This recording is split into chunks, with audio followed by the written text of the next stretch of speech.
오늘 저는 잠언 29장 20절에서 27절의 말씀을 가지고 올바른 마음과 습관이라는 제목을 통하여 하나님의 말씀을 증거하고자 합니다. 현대 사회로 보면서 커피에 대한 수요는 점점 늘어나고 있다고 합니다. 그러나 기후 변화로 인해 커피 작황이 좋지 않으면서 커피 값이 많이 올랐습니다. 그래도 사람들은 커피에 대한 사랑을 끊지 못하고 있습니다. 이는 커피는 알코올 못지않게 중독 증상이 있기 때문입니다. 그래서 건강을 위해서는 담배와 술과 커피를 끊을 것을 권하기도 합니다. 커피의 기원에 대해서는 북아프리카 에티오피아의 고산지대와 그리고 아라비아 반도 남부에 있는 예멘에서 시작되었다는 설이 있습니다. 특히 무슬림은 술을 마실 수 없기 때문에 술 대신에 커피를 즐겨 마셨다고 합니다. 그리고 아라비아를 건너 터키에 이르고 유럽에 전파가 되었습니다. 그러니 중동에서 먼저 이 커피가 일어나게 되었고 그 중동 사람들이 이제 커피를 마시다가 터키 지방에 유래가 되어서 그 터키에서 이제 유럽으로 넘어가게 된 것입니다. 그런데 유럽의 커피 사랑은 대단합니다. 영국과 미국에서는 커피를 커피라고 하고 프랑스와 독일은 커피를 카페라고 합니다. 카페라고 하고 그리고 네덜란드는 커피를 코피라고 합니다. 코피. 우리가 코피 흘린다 할 때 코피처럼 코피라고 읽는다고 합니다. 그러니 어릴 적에 어르신들이 코피 한 잔 하러 갑시다 할 때 코피. 왜 어른들 왜 커피를 코피라고 할까? 그것은 바로 네덜란드식이라는 것입니다. 음악의 아버지 요한 세바스찬 바흐는 커피를 얼마나 사랑했는지 커피 칸타타를 만들어서 노래를 불렀습니다. 이러한 것이 대서양을 건너서 유럽에서 미국으로 건너가게 되는데 원래 미국은 홍차의 나라였다고 합니다. 홍차를 즐겨 마셨습니다. 그런데 당시 영국의 식민지였던 미국이 홍차로 인한 무역마찰을 시작으로 독립운동을 일으켰습니다. 그러니까 그 홍차에 대한 무역권을 영국이 다 독점합니다. 그리고 홍차를 비싸게 팝니다. 그러니 거기에 화가 나가지고 이제 독립운동을 하기 시작하고요. 그래서 이후에는 중국의 홍차 대신에 커피를 주로 마시게 되었다고 합니다. 때로는 머리가 아프고 생각이 정리가 안 될 때는 커피 한 잔을 마시면 머리가 맑아지고 집중력이 좋아진다고 합니다. 다른 사람과 대화할 때 커피를 마시면서 이야기하면 집중력이 생기고 활력이 넘치기 마련입니다. 그리고 힘든 일을 하다가도 커피 한 잔에다가 설탕을 넣어 마시면 힘이 생긴다고 합니다. 그래서 우리나라에 그 믹스 커피가 유럽에서도 유행을 하고 있다고 합니다. 그러니 커피는 사람에게 좋은 점이 분명히 있습니다. 그러나 하루에 3잔 이상의 커피는 건강에 좋지 않다는 의견도 있습니다. 커피를 많이 마시면 잠을 설칠 수가 있고 그리고 가슴이 쿵탁쿵탁쿵탁 두근거릴 수도 있고 그래서 그럴 때에는 커피를 줄이는 것이 좋다고 합니다. 아무리 좋은 것이라도 과하면 오히려 독이 되고 그것이 습관이 되면 그 습관에서 빠져나오는 것은 상당히 어려운 일입니다. 오늘 본문을 보니 사람에게 습관적으로 하는 것이 오히려 해가 되는 경우가 있음을 말씀하고 있습니다. 그래서 올바른 마음과 습관을 가지게 되면 인생에서 큰 득이 된다고 성경은 기록하고 있습니다. 잠언 29장을 통해 이 시대를 살아가는 저와 우리 성도님에게 하시는 하나님의 말씀은 무엇인지 여러분과 함께 나누고자 합니다. 첫째, 올바른 습관은 하나님 말씀을 따르는 것입니다. 잠언 29장 20절에 내가 말이 조급한 사람을 보느냐 그보다 미련한 자에게 오히려 희망이 있느니라. 세상에는 말에 조급한 사람이 있습니다. 조급하다는 것은 참을성이 없다는 것입니다. 속담에 한번 엎질러진 물은 다시 주워 담을 수 없다는 말이 있습니다. 이처럼 말도 한번 내뱉고 나면은 다시 주워 담기가 어렵다는 것입니다. 특히 사람에게 상처 주는 말을 하고 나서 다시 봉복하기란 정말 어렵습니다. 그래서 말이 많은 사람일수록 실수도 많다고 하는 것입니다. 야고보서 3장 2절에 우리가 다 실수가 많으니 만일 말에 실수가 없는 자라면 곧 온전한 사람이라 능히 온몸도 굴레 씌우리라. 온전한 사람이란 자기 혀를 제어할 수 있는 사람입니다. 사람이 온전해지려면 말에 실수가 없는 사람입니다. 그러니 되도록이면 꼭 필요한 말만 하고 필요치 않은 말을 하지 않는 것이 좋습니다. 혀는 작은 지체이지만 그 혀로 큰 것을 자랑한다고 성경은 기록하고 있습니다. 작은 불씨 하나가 붙어서 나무를 태우고 온 산을 다 태워버립니다. 집도 작은 불씨가 생겨서 집 전체를 다 태우는 것입니다. 그래서 믿음의 사람은 항상 예 아니면 예, 예면 예, 아니면 아니라 하는 것이 지혜 있는 사람입니다. 지혜 없는 미련한 사람이라도 그가 입을 다물고 아무 말도 하지 않으면 고상해 보일 때가 있습니다. 그러나 아무리 지혜 있는 사람처럼 보여도 그가 입을 여는 순간 미련한 것이 다 드러나기도 합니다. 그래서 믿음의 성도는 항상 말에 신중해야 하는 것입니다. 신중하다는 것은 조심한다는 것입니다. 다른 사람과 이야기할 때 마음속으로 한번 생각해 보면 좋습니다. 이 말을 해서 한 영혼을 살릴 수 있는 말이라고 하면은 말을 해도 됩니다. 그리고 이 말이 하나님 뜻에 합당한 말인가 한번 되뇌어 보는 것도 좋습니다.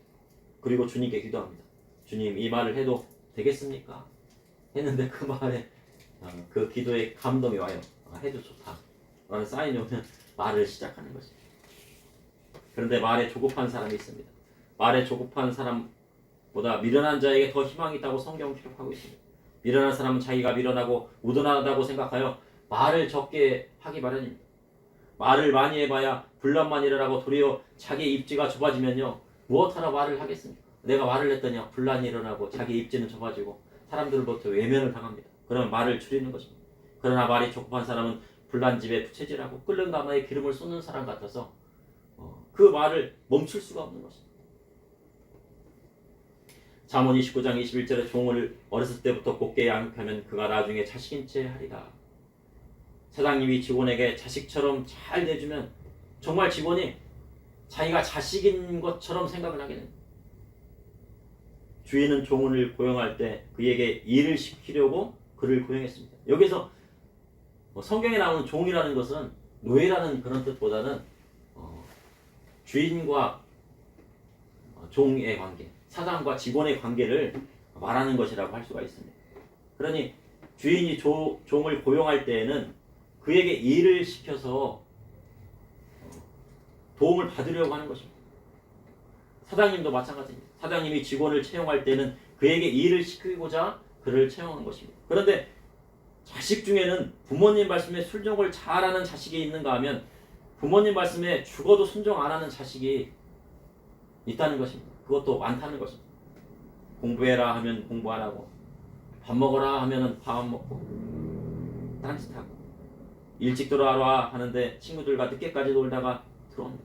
그러니 직원이 자기가 자식인 채 하면 어떻게 되겠습니까? 9시까지 출근해야 되는데요. 11시가 다 되어도 연락도 없이요. 안 와요. 그리고 11시가 넘어가지고 다 왔는데, 일을 시켰는데, 일도 제대로 안 하다가 일이 생겼다고 또 어떻게 해요? 일찍 퇴근합니다.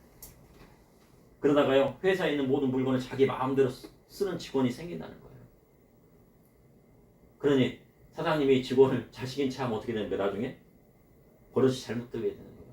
자식이라면 좀 때려라서라도 버릇을 고칠 텐데 직원은 어떻게 할 수가 없지 않습니까? 그러니 직원을 하나 뽑는 것도 어려운 시대가 되었다는 것입니다. 구약 성경에 이스라엘 자손 가운데 종을 삼을 때에는 말이 통하지 않는 이방인을 뽑으라 합니다. 말이 통하지 않아야 주인이 시킨 일만 하고 그리고 사업 비밀을 유출하지 않는 거예요. 큰 대기업에 있는 직원들이 어떻게 합니까? 자기가 정년퇴임이 다 될 거니까 어떻게 해요? 그 반도체 기술 가다 어디다 빼돌립니까? 예, 중국에다 다 빼돌린다는 거예요. 그 말이 잘 통하고 막 그러니까 어떻게 사업 비밀을 다 알아가지고 그것을요 그 설계 지도까지도 막 넘기려고 한다는 겁니다. 그러니 주인을 보필하고 돕는 일은 자식이나 친척만 시키라고 하는 겁니다. 그래야지 자식이나 친척을 시키면 그 보안이 유지가 될 거 아닙니까? 그죠? 현재 직원을 뽑으면 1년이 지나고 2년이 지나면 법적으로 내보낼 수 없는 시대가 되었습니다. 그러다 보니 나중에는 그를 고용해준 사장님을 나가라고 단체 행동을 합니다. 네. 직원들이 어떻게 모여가지고 누구 나가라고 그래요? 사장님 나가라. 돈 더 달라고. 돈 안 주면 사장님 나가라. 아무리 직원이라도 그 직원을 자식처럼 대해주면 결국 그 회사를 내놓으라 하는 사람이 나오기 마련입니다.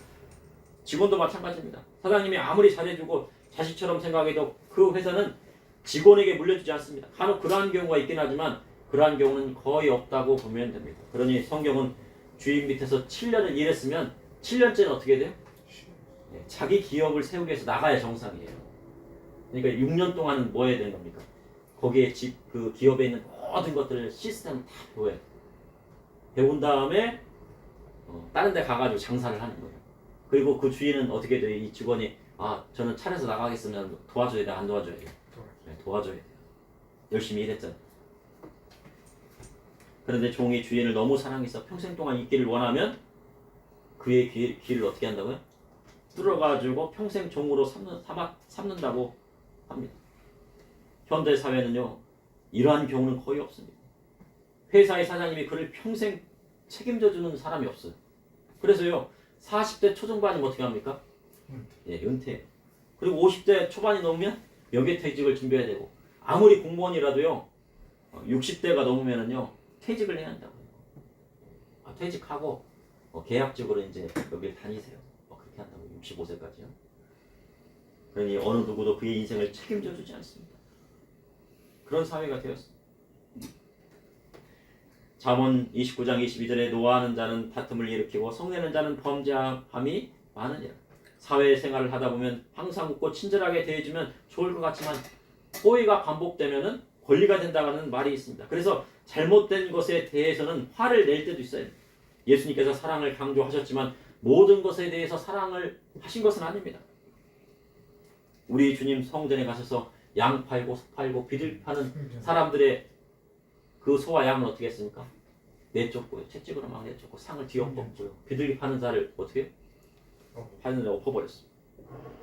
올바르지 못한 일에 대해서는 참지 않으셨습니다. 이처럼 믿음의 성도는 올바르지 못한 일에 대해서는 화를 낼 수 있어야 하는 것입니다. 그런데 사람 중에는 삶 가운데 화를 많이 내는 사람이 있습니다.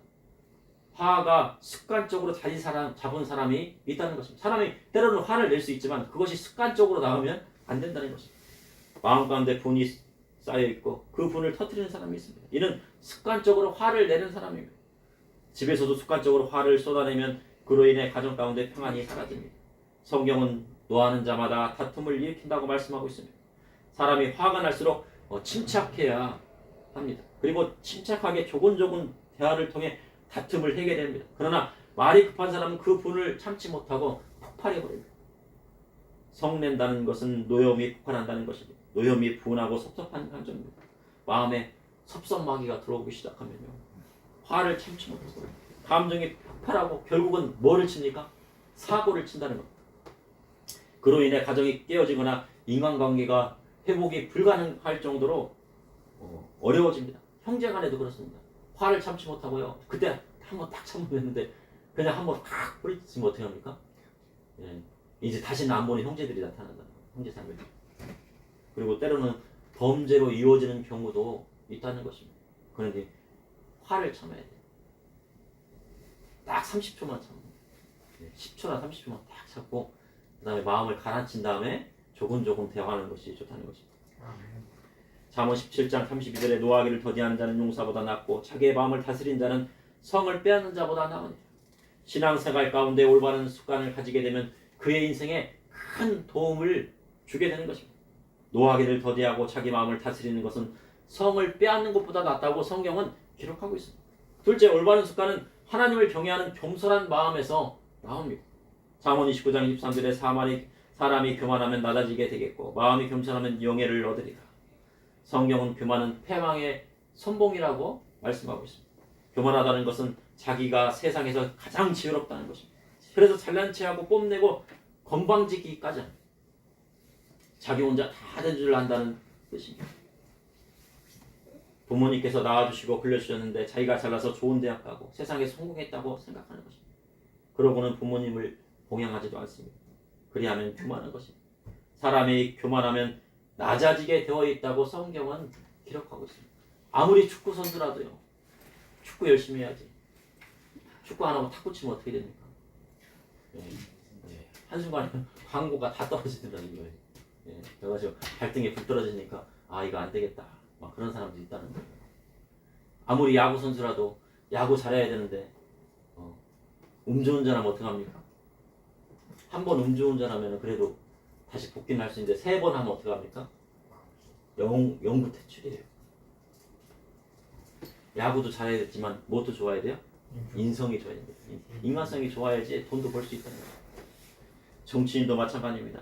세상의 권력이 천년만년 갈 것 같아도 국회의원 4년이면 끝이 나고 나라의 대통령도 5년이면 끝이 납니다. 그리고 아무리 고위 공직자라도요. 정년이 되면 퇴직해야 되고 북한의 김정은이 권력이 오래 갈 것 같지만 성경을 보니 악한 정권들이 몇 대 만에 끝납니까? 대부분 4대를 넘지 못했어. 4대가 지나면 망하고 결국 그 권력을 다른 곳으로 다른 사람에게 넘겨주기 마련입니다. 그리고 그 권력이 천년만할 것 같지만은요. 죽음에 이르면 나중에 백보자 심판대에 올라 자기 행위를 누구한테 보고해야 돼요? 주님께 보고하는데 누가 직접 보고합니까? 자기가 직접 보고해야 돼요.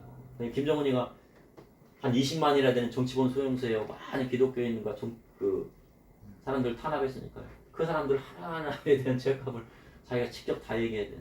이게 얼마나 괴롭겠습니까? 그곳에 가서. 그래서 성경은 거만한 마음은 넘어짐의 앞잡이라 하셨습니다. 아무리 기업의 사장님이라도 그 위에 전능하신 하나님이 보고 계신다는 것을 알아야 하는 것입니다. 최근 대기업의 회장님이 이혼 소송에 걸려서 이슈가 되고 있다고. 처음에는 크지 않은 직물 공장을 하던 사람이 대통령의 딸을 맞아들이고 사이가 돼요. 그 기업이 점점 커지더니 나라에 손꼽히는 대기업이 되었다고 합니다. 처음에 뭐를 시작했다면 직물 공장, 옷 만드는 거, 교복도 만들고 뭐 피복하고 이렇게 옷 같은 거 만드는 직물 공장 해봐야 뭐 별거 있습니까? 근데 그 기업이 대통령의 딸을 맞아들인 다음에 사이가 되어서요. 손꼽히는 대기업이 되었어요. 그래서 많은 사람들은 야, 그 기업이 그 대기업의 회장 힘으로만 됐겠느냐? 대통령의 힘도 있지 않았겠느냐? 그런데 최고의 총수의 자리에 올랐다고요. 누구를 버렸습니까? 조광지처를 버렸다는 거예요. 그리고 뭘 차렸어요? 딴살림 차렸더래요. 그리고 현재 이혼 소송이라고 합니다. 저 누군지는 잘 모르겠는데 뭐 그런 사람이 있다고 해요. 그런데요, 세상에는요, 조광지처 버리고 잘된 사람이 없다는 말이 있습니다. 그런데 성경은 마음이 겸손한 자가 영예를 얻으리라고 하셨습니다. 최고의 자리에 올랐을 때 어떻게 해야 돼요? 더욱 겸손해져요. 더욱 교만해지면 어떻게 됩니까? 안 됩니다. 한순간에 무너질 수가 있는 거예요. 그게요, 한순간에 무너져요. 그냥 서서히 무너지는 게 아니고 한순간에 무너지는 경우가 있다는 거예요. 마음이 겸손하다는 것은 기본을 지킨다는 것입니다. 성경이 말하는 기본과 세상이 말하는 기본은 비슷한 점이 많이 있습니다. 세상이 말하는 기본과 성경이 말하는 기본은요, 비슷합니다. 이는요, 무슨 문제예요? 양심의 문제이기 때문에. 사람은 다 양심이 있잖아요. 그래서 그 양심에 찔리지 않는 범위 안에서 뭐 해야 돼요? 삶을 살아야 되는 거예요. 양심이 찔리는데 나쁜 일하고도 양심이 안 찔리면 그건 범죄자죠. 근데 이제 보통 사람 같은 경우 양심에 찔린다고요? 양심에 찔릴 때요, 그 기본을 지켜야 한다는 거죠. 주의 사역자가 되는 것도 마음이 겸손한 자가 되는 것입니다. 요한 3서 1장을 보면 장로인 사도 요한이 가이오에게 편지를 했는데, 이는 가이오는 겸손하여 가난한 복음 증거자들 맞아들이고 우리 주님 모시듯이 대접했다는 거예요. 그러나 으뜸이 되고자 하는 디오드레베는 그들을 맞아들이지 않았을 뿐만 아니라 교회에서 받아들이고자 하는 사람들조차도 금했다는 거예요. 그래서 어떤 결과가 났습니까? 요한 3서 1장 11절에 사랑하는 자여 악한 자를 본받지 말고 선한 것을 본받으라. 선을 행하는 자는 하나님께 속하고 악을 행하는 자는 하나님을 배웁지 못하였느니라. 그러니 디오드레베가 아무리 사역자라고 하고 주의 종이라고 해도 하나님의 얼굴을 배웠습니까? 못 배웠습니까? 못 뺀다는 거예요. 하나님 얼굴 못 빼면 어떻게 돼요? 버림받는 거죠. 주의 사역도 기본이 되지 않으면 할 수 없는 거예요. 기본이 있어야 되는 거예요. 그런데 할 수 없을 뿐만 아니라 하나님을 배웁지 못하는 일이 생기게 되는 것입니다. 셋째, 올바른 마음은 하나님을 두려워하는 자를 세웁니다. 잠언 29장 24절에 도둑과 짝하는 자는 자기 영혼을 미워하는 자라. 그는 저주를 들어도 진술하지 아니하느니라. 자기 영혼을 미워한다는 것은 그 영혼이 저주받을 짓을 했다는 거예요. 그 영혼이 미움받는 이유는 뭡니까? 그 영혼이 나쁜 짓을 하고 저주받는 짓을 하면 그 영혼이 미움을 받게 되는 거예요. 남의 물건을 훔치는 것은 단순히 도둑질하는 것으로 끝이 나지 않습니다. 그 영혼이 저주받는다는 것입니다. 세상 감옥에 보면요 도둑질로 들어온 사람이 많이 있다고 합니다. 그들을 보면 어떻게 해요?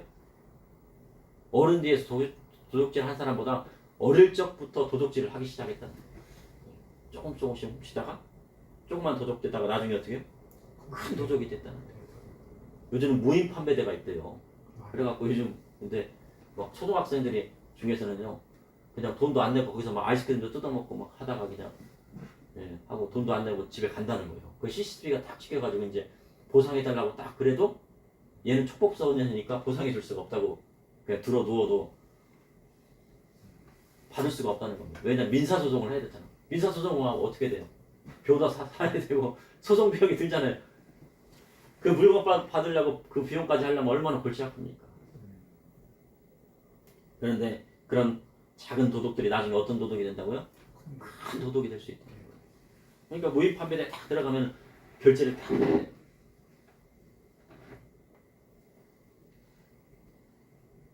도둑질을 한 번, 두 번 하다 보면 습관적으로 남의 물건에 손을 대는 경우가 생기게 되는 거죠. 과거의 교실을 보면요. 도둑질을 당하는 반이요. 계속 도둑질을 돼. 어떤 반은 그냥 1년 내내 도둑질을 하는 것이 분실물이 없는데 어떤 반은 그냥 하루가 멀다고 막 그냥 분실을 하는 거예요. 도난당해요. 그런데 심증은 가는데 물증이 없어요. 옆에 있는 아이의 지갑까지 털어갑니다. 그러고서는 뭐를 해요? 위로해요, 위로. 아이고, 너 어떡하냐.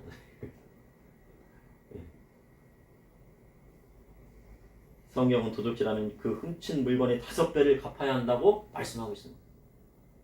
어린이 여러분, 성경에는 훔친 물건의 몇 배를 갚으라고요? 5배. 소 한 마리면은 몇 마리 갚아야 돼요? 5마리 갚아야 돼요. 그런데요, 소 한 마리 훔쳤다고 5마리 갚으려고 하니까 돈이 있어요, 없어요? 돈이 없으면 어떻게 합니까? 그 사람 밑에 들어가서요, 종이 되어가지고 그 5마리를 갚을 때까지 그거를 갚게 시킨다는 거예요. 그런데 우리나라 법은 어떻습니까? 세상 법은 남의 물건을 훔쳐갔으면요 감옥에서 몇 년 살고 나오면 끝이에요. 이번에 그 무슨 코인인가 해가지고요 50조 이상의 피해를 줬잖아요. 그 사람이 아마 지금 미국으로 소환되는 것이 취소됐다는 것 같아요. 그래서 한국으로 올지 안 올지를 모르겠는데 그 사람이 만약에 온다게 된다면 어떻게 하겠습니까? 몇 년 살 것 같습니까? 40년 때리겠습니까? 그냥 한 10년 살고 나온다 그러면 그 피 탕감하는 거예요? 그렇죠? 안 갚아도 되는 거잖아요. 그러나 하나님 법은 다르다는 거예요. 그 빚에 5배를 갚아야지 나올 수 있다는 거예요. 근데 얼마나 그 50조를 피해본 사람들 얼마나 피눈물이 나겠습니까? 잠언 29장 25절에 사람을 두려워하면 올무에 걸리게 되거니와 여호와를 의지하는 자는 안전하리라. 성경은 사람을 두려워하면 올무에 걸리게 된다고 성경은 기록하고 있습니다. 사람을 두려워하면 그가 쳐놓은 올무에 걸리기만 합니다. 나쁜 친구를 막 두려워해요. 그래서 나쁜 친구가 어울렸어요. 그럼 그를 따라가기 마련이잖아요. 그러나 하나님을 의지하고 경외하는 사람은 그것이 올바르지 못하기 때문에 그 나쁜 친구를 따라가지 않는 것입니다. 세상에 악한 법이 있으면 사람을 두려워하는 사람은 그 법이 악하다는 것을 알면서도 어떻게 됩니까? 따르게 되는 거예요. 북한에는 어떻게 해요? 김일성, 김정일 동상에다가 절을 안 하면 밥을 안 주니까 어떻게 합니까? 그게 법이잖아요. 절을 해야 밥 주잖아요. 그 절을 하게 된다는 거예요. 그러니 결국 올무에 걸리고 마는 것입니다. 그러나 여호와를 의지하는 사람은 안전하게 됩니다. 이는 하나님께서 그를 보호해 주시기 때문입니다. 잠언 29장 26절에 주관자에게 은혜를 구하는 자가 많으나 사람의 일이 작정은 여호와께로 말미암느니라. 주권자란 국가의 최고 권력자를 말하는 것입니다. 그러니 주권자는 누구입니까? 우리나라 따지면 나라의 대통령을 말하는 것입니다. 그러니 나라의 대통령이 경제를 살리고 민생을 보살펴 주기를 바라는 마음이 국민들한테는 있다는 거예요. 성경에도 주권자에게 은혜를 구하는 자가 많다는 것입니다. 이번에 어떤 정치는 경제가 어려우니요 선거에서 이기면 민생지원금을 주겠다고 공약으로 내세웠다고 합니다. 그런데 그 사람들의 댓글을 보니까 어떻게 해요? 나라의 경제가 엉망이고 빛이 엉망인데 그 돈을 주려고 하면은 몇 조가 들어가는데, 그러면 더 큰 물가 상승뿐만 아니라 미래의 세대의 빚을 전가하게 될 수도 있다고 얘기하는 거예요. 만약에 우리가 그 지원금 다 받았잖아요. 지원금 좋잖아요. 우리 코로나 때도 막 지원금 막 주고 막 그랬잖아요. 받으면 좋잖아요. 받으면 좋을 것 같지만 그것이 다 빚이라는 거예요. 국가 빚으로 남아가지고 누가 갚아야 돼요? 국민들이 갚는데, 나중에 이제 우리 어린이들이 이제 청년이 돼가지고 이제 직장을 잡으면은 세금으로 다 내야 된다는 거예요. 근데 뭘로 갚아야 돼요? 원화로 갚아야 돼요? 달러로 갚아야 돼요? 예, 달러로 갚아야 돼요. 달러 빚을 지고 있는 거예요. 아니면 뭘로 갚아야 돼요? 금으로 갚던지. 그러니 청년들이 일하지 않고요, 나랏돈 받아 살고요, 그리고 부모님 의지에서 평생 살면 되지 않겠느냐 하는 사람도 있다는 거예요. 그런 사람 무슨 족이라고 합니까? 캥거루족이라고 합니다. 엄마 뱃속에서 이게 캥거루처럼 있다가 나가질 않는 거예요. 세상 밖으로 나가질 않고 집에만 있어요. 그래도 많은 사람은 누굴 지지합니까? 돈을 더 준다는 사람을 지지한다는 거예요. 그러니까 주권자에게 은혜를 구하는 자가 많다는 겁니다. 주권자가 나라를 살려 민생이 어렵지 않게 하고 경제를 회복시켜 주기를 바랍니다. 그러나 경제는 주권자가 살리는 것이 아닙니다. 정책을 잘해서 이제 살릴 수도 있지만, 자유민주주의와 자유시장 체제를 가지고 있는 나라에서는 누가 경제를 살려? 국민도 살리겠지만, 국민이 열심히 땀을 흘려야 되지만 기업이 나라를 살려요. 기업이 어떻게, 우리나라는 특히 석유나 뭐가 없잖아요. 가스도 없잖아요. 하나도 없잖아요. 자원이. 북한은 많은데. 그래서 누가 살립니까? 뭐게 살려? 기업들이 수출을 열심히 해가지고 뭐게 살리잖아요. 그러니까 그 기업들이 수출 잘 할 수 있도록 그런 법이나 제도를 만들어주는 나라의 경제가 살아나는 거예요. 근데 기업에 막 황금알을 낳는 거위를 어떻게 배를 막 갈라가지고 황금알을 꺼내보세요. 그럼 그 기업이 그 거위가 황금알을 낳는지 다시는 못 낳잖아요. 똑같습니다. 현재 중국의 경제는 박살났다고. 빈 아파트가 얼마나 많은지요? 공실이 2억 채래요. 지난번에 뭐 6천 채라고 그랬는데 요즘 또 경제학자들이 얘기하는 게 2억 채래요. 2억이면 우리나라 남북한 인구 7,500만을, 그것도 한 가정이 아니고요, 한 사람당 하나씩 주어도 거의 뭐 2채 정도가 이제 많이 남는다는 얘기예요. 그러니 현재 중국 경제가 박살났다는 것입니다. 그래서 중국에서는 무슨 법을 통과시켰어요? 간첩법을 통과시켰대요. 그래가지고 여행하다가 이렇게 그 공공시설물 이런 거 찍잖아요. 그러면 그 사람 너 간첩이지. 그래가지고 딱 잡아서 공안들한테 잡혀가가지고 감옥에 가야 되는 거예요. 이번에 축구 선수도 몇 년 같이 있다가 나왔잖아요. 그러니까 사람들 여행 가겠습니까? 안 가겠습니까? 조조사도 이렇게 설교를 하고요, 아마 막 빅데이터를 막 돌려가지고 제 설교가 막 중국에 들어갔을지도 몰라요. 그러니까 제가 중국 가면 어떻게 되겠습니까? 그리고 기업 활동하다가도 또 뭐를 몰려? 마음에 안 들면 간첩법으로 몰려갖고 감옥에 들어갈 수 있는 상황이에요. 그러니 통제되는 사회 속에서 경제가 살아날 수 없는 겁니다.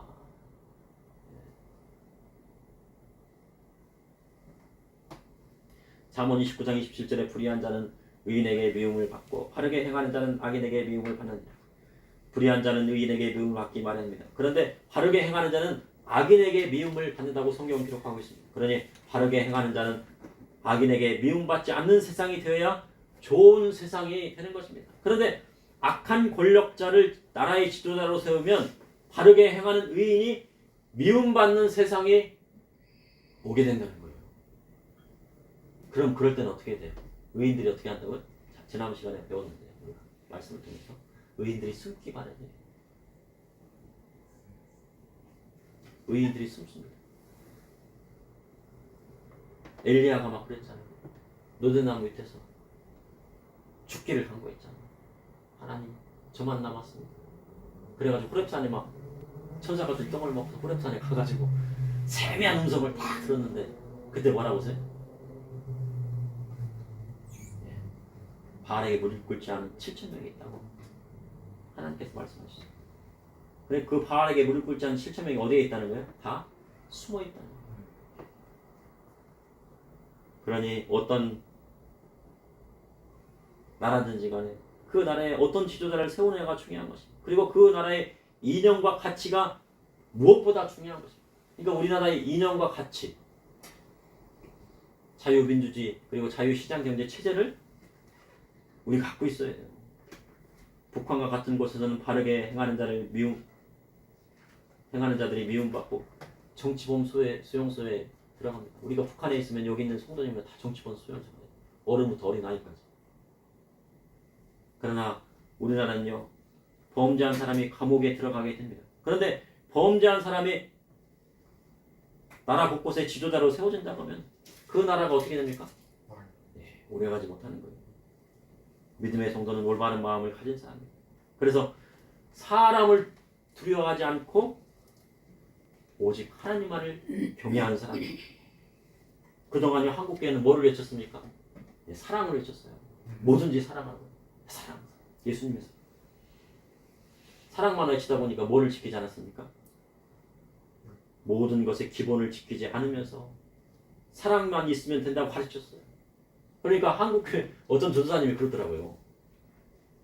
우리 북한의 김정은을 위해서 기도해야 돼. 김정은도 사랑해야 된다. 근데 김정은이가 그래가지고 김정은이가 정치범 속 20만의 그런 기독교인들과 막 그런 사람들 한다는데 그것도 크게 전도사님이에요. 그를 위해 기도해야 된다는 거예요. 기도가 나옵니까? 근데 김정은은 회개를 안 했잖아요. 정말 진심으로 회개 안 하고 자기 그 이모부도 그냥 복사포로 그냥 그리고 자기 친형도 등에 죽이고 막 그랬잖아요. 그거 회개했습니까? 근데 어떻게 사랑해요? 그러니 교회에서 동성애도 괜찮다. 낙태도 괜찮다. 공산주의도 괜찮다. 범죄자라도 사랑해야 된다. 범죄하면 어때? 그냥 나라의 지도자라고 세우면 되지. 범죄자도 나라의 지도자로 세우겠다는 거예요. 부모로 자식이 잘못된 길로 가는데 사랑만 해주면 그 자식은요 영영의 나쁜 길에서 헤어나올 수 없는 자식이 나온다는 거예요. 오늘 그 손흥민 아버지가 막 그런 얘기를 했더라고요. 부모와 자식은 친구가 되어서는 안 된다. 너무 친구 같으면 안 된다. 그러면 자식이 막 망친다는 거예요. 그러니까 얼마나 그 손흥민 아버지가 그는 기독교인이에요. 교회 다니는 사람. 철저히 막 그 잠언에 있는 말씀대로요. 그리고 핸드폰 시장 보는 것까지도 그런 것까지도 다 이렇게 지도를 했다는 거예요. 그래서 집에 딱 들어오는 순간 핸드폰 먼저 딱 끄고 모든 사람이 다 핸드폰을 꺼야 돼요. 그러니까 미디어의 금식이 들어가는 겁니다. 그러니까 얼마나 철저하게 그 손흥민을 가르쳤다는 것이죠. 믿음의 성도는 올바른 마음과 신앙 안에서 올바른 습관을 길러야 하는 것입니다. 그리할 때 이 땅에 하나님 나라가 임하게 되는 것입니다. 그러므로 올바른 습관은 하나님 말씀을 따르는 것에 있습니다. 올바른 습관은 하나님을 경외하는 겸손한 마음에서 나오는 것입니다. 그런데 이 겸손이라는 것은 실력이 없으면서 겸손한 것이 아니고 세상에 있는 모든 학문과 지식을 다 공부하고 실력이 있는데 뭐가 해야 돼요? 겸손까지 해야 되는 거예요. 실력도 없는데 겸손하면 아무것도 아니에요. 실력도 없는데 겸손은 해야죠. 그렇지만 실력을 다 쌓은 다음에 겸손하는 것이 더 중요한 것입니다. 그런 사람이 누굽니까? 바로 사도 바울. 그리고 올바른 마음은 하나님을 두려워하는 자를 세웁니다. 그러니 하나님 앞에 하나님을 두려워하고 사람을 두려워하지 않고 하나님을 두려워하는 것이 바로 우리에게 주시는 올바른 마음이라고 할 수 있는 것입니다. 잠시 기도하시겠습니다. 사랑해 주님, 오늘도 감사합니다. 주님의 사랑과 은혜로 아버지, 오늘 늦은 저녁까지 어려서 때부터 어린 나이까지 하나님의 말씀을 들었습니다. 오늘 잠언 말씀을 통하여서 깨닫게 알려주시고 저와 우리 성도님들 이 말씀대로 세상을 살아갈 수 있도록 인도하여 주시고 특별히 어린아이들 아버지 지혜를 허락하여 주시고 그 지혜들이 살아가게 해주시고 올바른 습관과 올바른 마음을 가질 수 있도록 인도하여 주시고 아픈 가운데에서도 아버지 하나님 주님 앞에 나왔사오니 치유하여 주시고 오늘 나온 모든 성도님들 가운데 하나님의 축복이 임하게 하여 주시옵소서. 예수님 여러분에게 옵니다.